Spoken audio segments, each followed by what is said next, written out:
कहानी की शुरुआत होती है और हमें एक आदमी को दिखाया जाता है जिसे बहुत चोट आई थी। इसी हालत में वो पुलिस स्टेशन आता है और वहां बैठे पुलिस वालों को बताता है कि उसने किसी का खून किया है। ये सुनते ही पुलिस वाला कुछ देर के लिए भौंचक्का रह जाता है, क्योंकि आज से पहले किसी ने इस तरह पुलिस स्टेशन आकर अपनी गिरफ्तारी की मांग नहीं की थी। उन्होंने उसके केस की जांच की, जिसके बाद उसे मर्डर के जुर्म में 5 साल की सजा होती है। इसके 3 साल बाद हमें एक हाईवे को दिखाया जाता है जहां किसी का बहुत बुरा एक्सीडेंट हुआ था। कुछ लोग ऑफिसर लूक को क्राइम साइट पर ले जाते हैं, जहां उसने देखा कि विक्टिम की कार पूरी तरह चकनाचूर हो गई थी। जब उन्होंने लाश के ऊपर से कपड़ा हटाया तो उसे देखकर ऐसा लग नहीं रहा था कि उसकी ये हालत एक्सीडेंट की वजह से हुई थी। जरूर किसी ने उसका खून किया था। वहां उन्हें एक गन भी मिलती है, पर उससे कत्ल को अंजाम नहीं दिया गया। लाश पर कई चोटों के निशान पाए गए थे और ये कार क्रैश के निशान तो बिल्कुल नहीं लग रहे थे। फोरेंसिक डॉक्टर ने उस लाश को देखकर बताया कि उसकी पसलियां और सीने की हड्डियां टूटी हुई है। शरीर पर कहीं काटने के निशान नहीं है, पर इसके गर्दन की हड्डी और सांस की नली में फ्रैक्चर है। ये मारने पीटने के निशान है। जिस किसी ने भी उसका कत्ल किया है वो अच्छे से जानता है कि शरीर के किस हिस्से पर हमला करने से इंसान की मौत हो सकती है। उन्हें वहां एक स्टैंप भी मिलता है जो कातिल निशानी के तौर पर वहां छोड़ गया था। इसके बाद हम जैक को देखते हैं, जो अभी तक जेल में अपनी सजा काट रहा है। उनकी जेल में एक नया कैदी आया था जिससे जैक की बहुत बनती थी, पर जेल के बाकी कैदी उसे पसंद नहीं करते थे।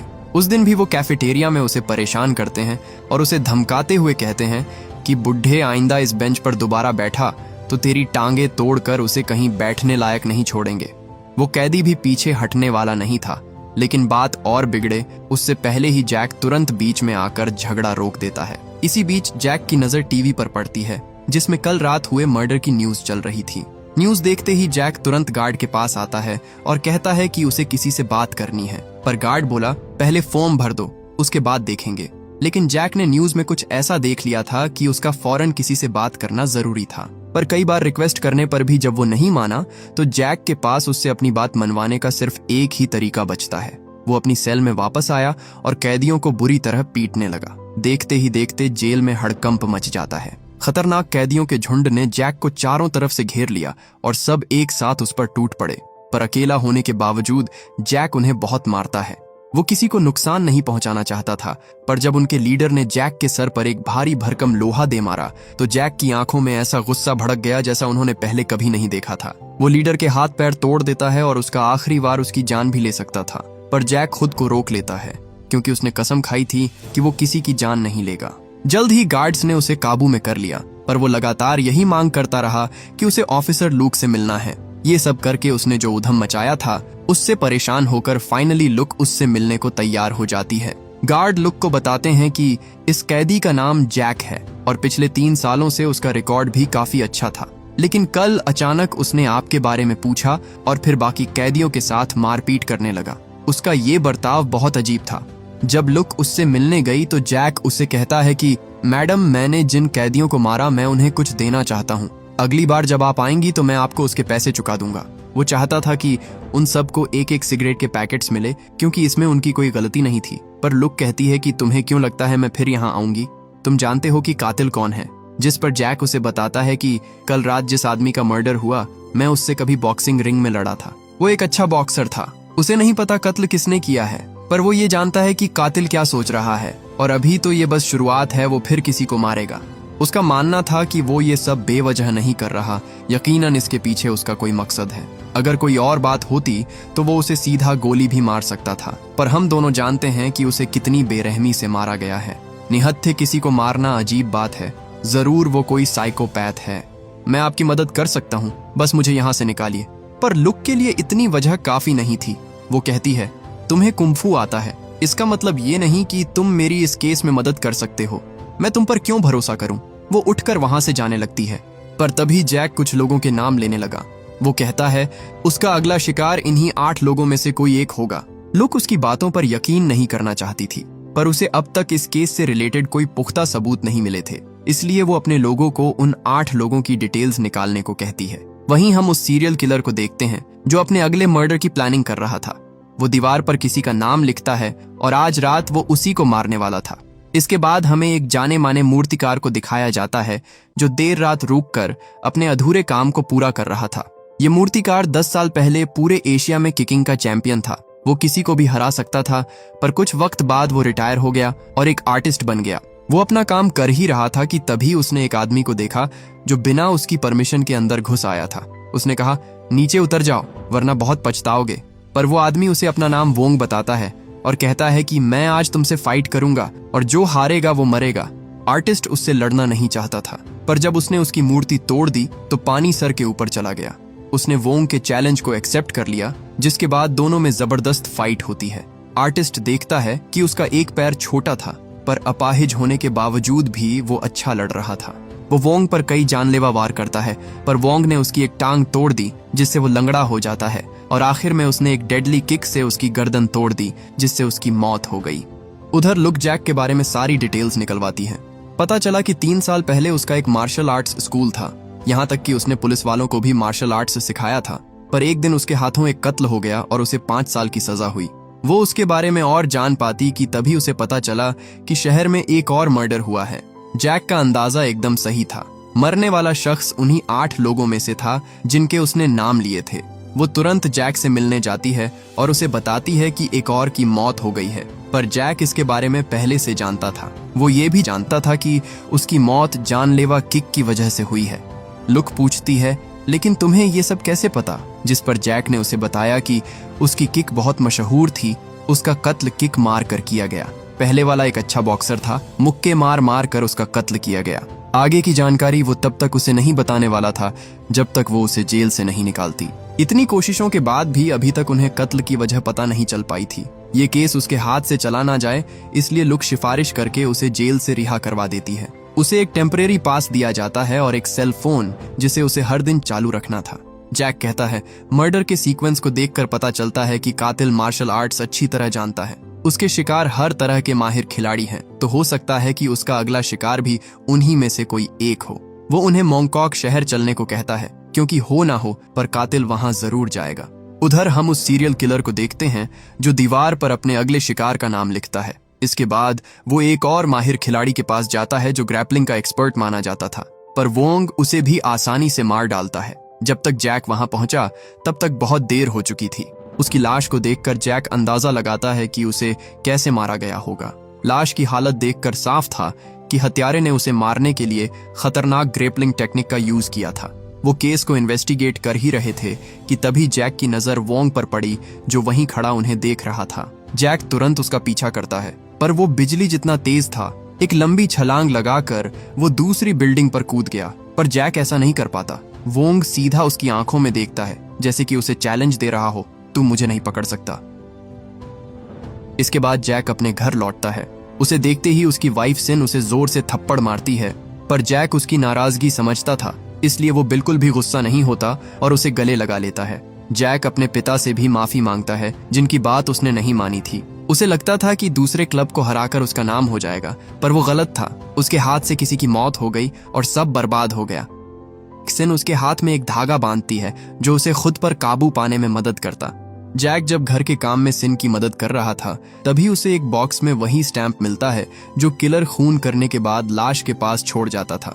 उसने सिन से पूछा, ये तुम्हें कहाँ से मिला? जिस पर सिन उसे बताती है कि 3 महीने पहले यहाँ एक आदमी आया था, उसने मुझे ये तुम्हें देने को कहा था।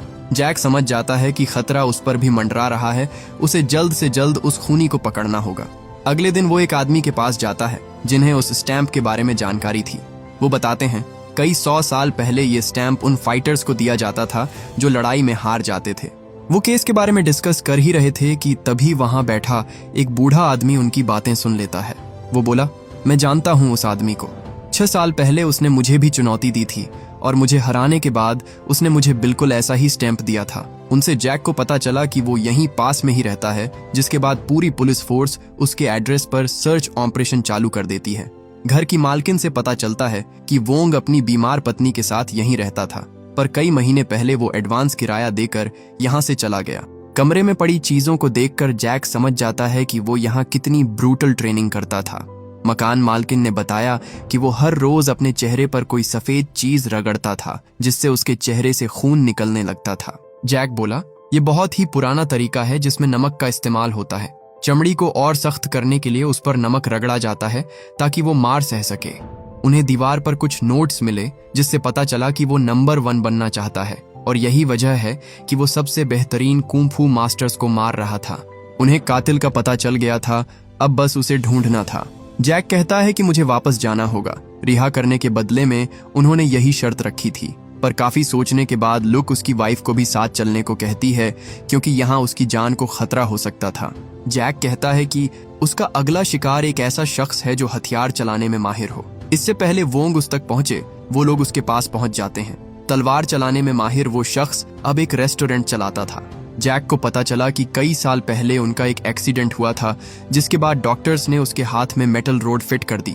जैक तुरंत समझ गया कि वो गलत आदमी के पास आए हैं, क्योंकि वोंग कभी कमजोर से नहीं लड़ेगा। वो सोच ही रहा था कि तभी उसे याद आया कि उनका एक स्टूडेंट हांगकांग में एक्शन स्टार है और उसे उन्होंने ही ट्रेन किया था। वहीं हांगकांग में हम एक फिल्म के सेट को देखते हैं, जहां एक एक्शन फिल्म की शूटिंग चल रही थी।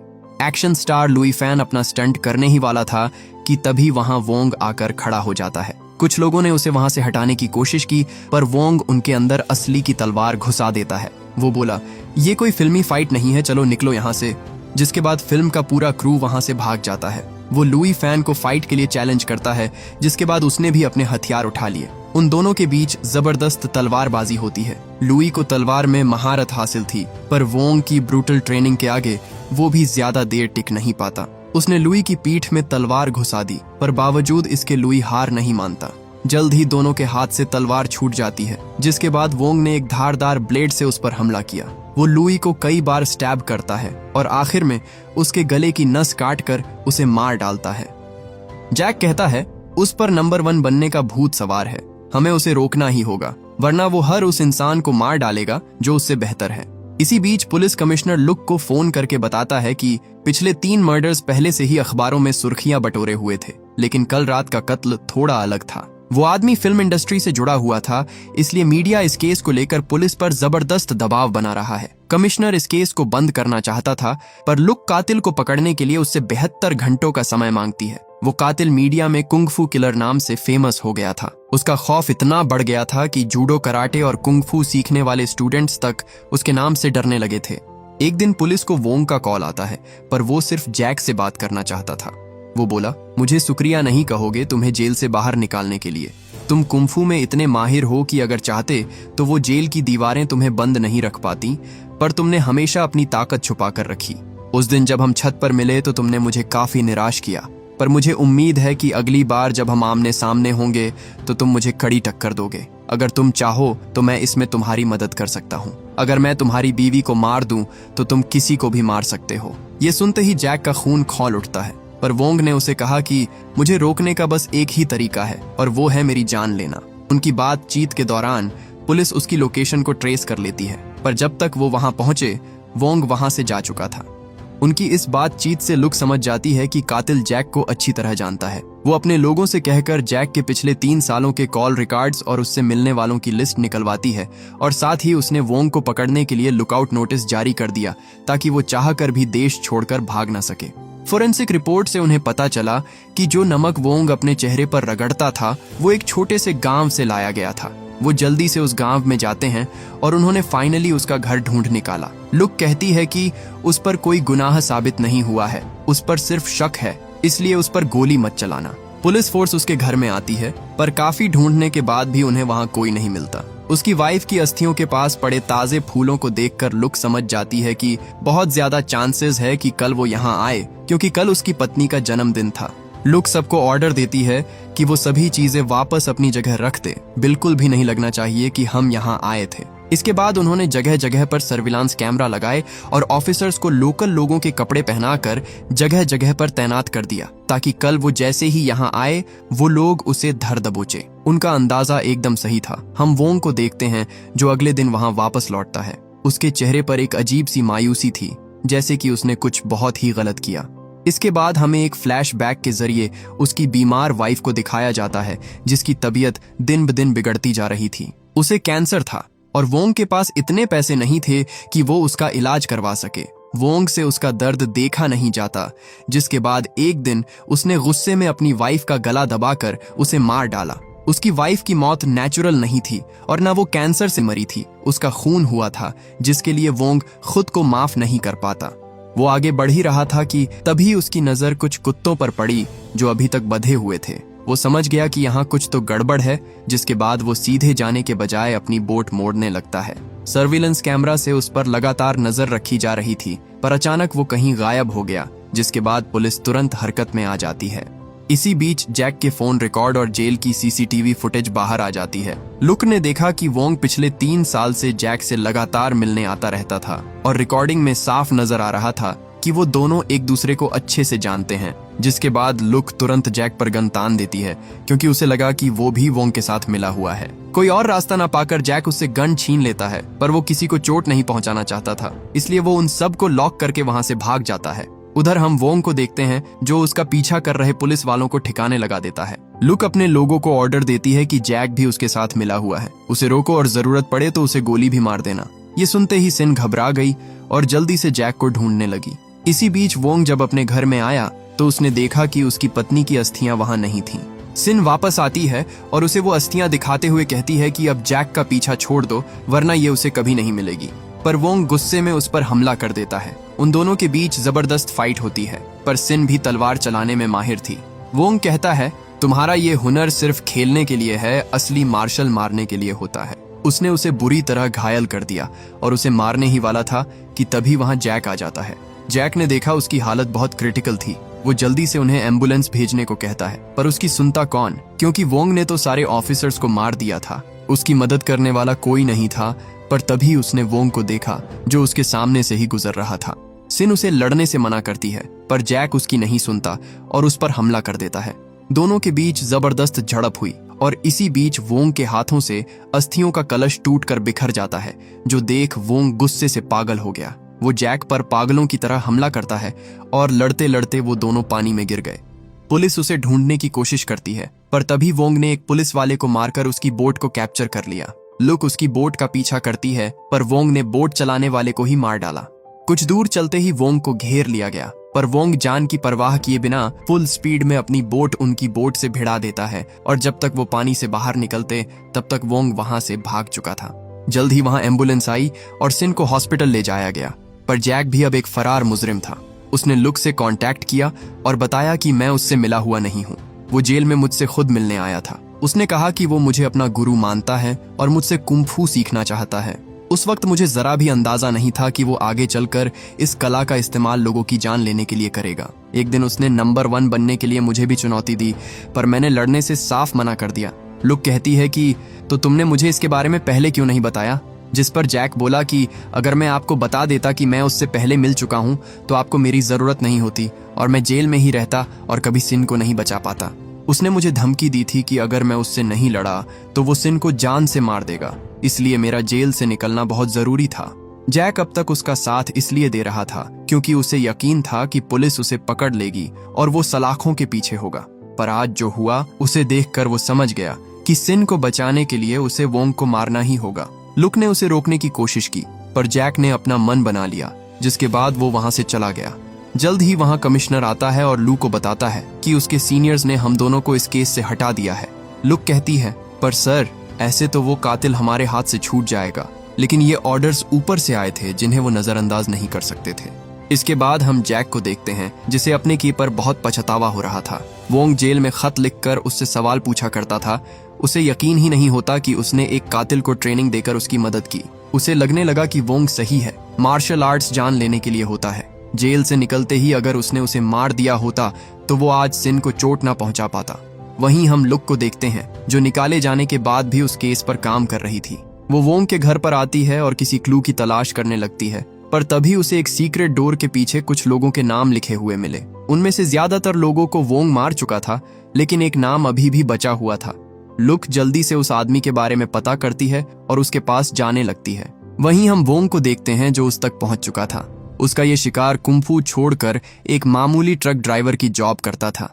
वोंग उसकी ट्रक का पीछा करता है और उसके सामने आकर खड़ा हो जाता है, पर उसके आगे जो हुआ उसे उसकी बिल्कुल भी उम्मीद नहीं थी। ट्रक से जैक बाहर आता है जिसने उस आदमी को पहले ही खतरे के बारे में आगाह कर दिया था। वोंग बोला, मुझे देखकर तुम भागे नहीं, इसका मतलब तुम लड़ने के लिए तैयार हो। मैं तुम्हारा यही रूप तो देखना चाहता था। दोनों एक दूसरे के सामने आकर खड़े हो जाते हैं और वोंग के हाथों की चमड़ी देखकर साफ पता चल रहा था कि ये लड़ाई आसान नहीं होने वाली थी। दोनों में फाइट शुरू होती है और वोंग उस पर एक के बाद एक कई जानलेवा वार करता है, पर वो जैक को छू तक नहीं पा रहा था। वो शुरू में कोई जवाबी हमला नहीं करता, बस उसके लड़ने के तरीके को ऑब्जर्व करता है। लेकिन वोंग में उतना सब्र नहीं था, इसलिए वो अपने हमले की रफ्तार दोगुनी कर देता है। उसने जैक पर कई घातक वार किए, जिसके बाद उसे भी लड़ना पड़ता है। वोंग ने उसकी ग्रैपलिंग तकनीक उसी के खिलाफ इस्तेमाल की, पर वो किसी मछली की तरह उसके हाथों से फिसल जा रहा था। इसके बाद जैक ने उसे बहुत पीटा और एक जोर की किक मारकर दूर फेंक दिया, जिससे वोंग एक चलती ट्रक के नीचे कुचला ही जाने वाला था कि एंड मौके पर जैक ने उसे पीछे खींच लिया, क्योंकि वो उसे अपने हाथों से मारना चाहता था। खुद को हारता देख वोंग वहां से भागने लगता है, पर जैक ने उसका पीछा नहीं छोड़ा। कुछ दूर आते ही उन दोनों में फिर से फाइट होती है। वोंग इस लड़ाई में बुरी तरह थक गया, पर तभी जैक के हाथ से उसका बांस छूटकर नीचे गिर जाता है। दोनों रोड के दूसरी ओर खड़े थे और उनके बीच से कई गाड़ियां गुजरती हैं, जिससे वोंग को आराम करने का मौका मिल गया, जो जैक के लिए सही नहीं था। रोड क्लियर होते ही वोंग निहत्थे जैक को उसका बांस वापस कर देता है, जिसके बाद उन्होंने फिर से लड़ना शुरू किया। वोंग को सारी टेक्निक्स उसी ने सिखाई थी, इसलिए वोंग उसे इतनी आसानी से नहीं मार पा रहा था जितना कि उसने अपने बाकी अपोनेंट्स को मारा था। लड़ते लड़ते वो थक जाता है और इसी मौके का फायदा उठाकर जैक ने उसे एक जोर की लात मारी। इसके बाद वो अपने दोनों हाथों से उसकी खोपड़ी पर मारता है, जिससे वोंग एकदम से सुन्न पड़ गया। पर वो बस यही नहीं रुकता, वो वोंग को पागलों की तरह लगातार पीटता रहता है और आखिर में एक घातक पंच से उसे जमीन पर ढेर कर देता है। जैक उसे मारने ही वाला था कि तभी वोंग ने रहम की भीख मांगते हुए हार मान लेता है। वो बोला, जरा देखो अपने आप को, इसी जैक को तो देखने का मैं इंतजार कर रहा था, आ जाओ मार डालो मुझे। जैक उस धागे को देखता है जो सिन ने उसे खुद पर काबू करने के लिए पहनाया था, पर अब उस पर खून लगा देख उसे खुद से नफरत होने लगती है। जैक ने उसे मारने से मना कर दिया। वोंग मौका पाकर वहां से भागने की कोशिश करता है, पर जैक ने उसकी टांग पकड़कर उसे नीचे गिरा दिया। दोनों अब रोड के बीचों बीच पड़े हुए थे। उनके ऊपर से कई गाड़ियां जाती हैं और इसी का फायदा उठाकर वोंग ने उस पर हमला कर दिया। वो जैक को अपने साथ लेकर मरना चाहता था, पर जैक ने उसे उठाकर दूर फेंक दिया। जैक उन गाड़ियों से बचने की कोशिश करता है, पर तभी वो एक ट्रक से टकरा गया जो उसे घसीटते हुए बहुत दूर ले गया। वोंग उसके पास आया और कहा, मेरे अब तक के अपोनेंट में तुम सबसे ताकतवर हो, लेकिन तुम शायद भूल गए कि मार्शल आर्ट्स सिर्फ जान लेने के लिए होता है। उसे मारने से पहले वोंग उसे भी वो स्टैंप देता है जो वो बाकियों को दिया करता था। जैक समझ चुका था कि उसका अंत तय है, पर जब उसने अपनी आंख खोली तो वोंग को अपने बगल में मरा हुआ पाया। दरअसल जब वोंग उसे मारने वाला था तभी वहां लुक आ गई थी। उसने वोंग को सरेंडर करने को कहा, पर जब वो नहीं माना और उस पर हमला करने की कोशिश की तो लुक को मजबूरन उसे गोली मारनी पड़ी। इसके 3 महीने बाद हम जैक को देखते हैं, जो अब पूरी तरह से ठीक हो चुका था। उसने जो किया वो जानकर जेल के कैदी भी अब उसकी रिस्पेक्ट करने लगे थे। लुक उससे मिलने आती है और बताती है कि हमने तुम्हारे केस की फिर से जांच करने के लिए अदालत में अर्जी डाली है, तुम जल्द ही रिहा हो जाओगे। इतना ही नहीं, वो चाहती थी कि बाहर आने के बाद जैक पुलिस को मार्शल आर्ट्स सिखाए। इसके कुछ टाइम बाद जैक को बाइज्जत रिहा कर दिया जाता है। उसने बाहर निकलने के बाद एक स्कूल खोला जिसमें वो बच्चों को मार्शल आर्ट्स सिखाता था। जैक हमेशा से ही महफूज और खुशनुमा जिंदगी चाहता था। उसके लिए नंबर 1 बनने का मतलब था अकेले पड़ जाना, क्योंकि वहां तक पहुंचने के लिए बहुत कुर्बानियां देनी पड़ती थीं। वो हर कमजोर इंसान को ताकतवर बनता देखना चाहता था, पर नंबर 1 बनने का ख्याल उसके दिल में कभी नहीं आया। इसी के साथ ये मूवी यहीं खत्म हो जाती है। उम्मीद करता हूं कि ये कहानी आपको पसंद आई होगी। Thank you for watching.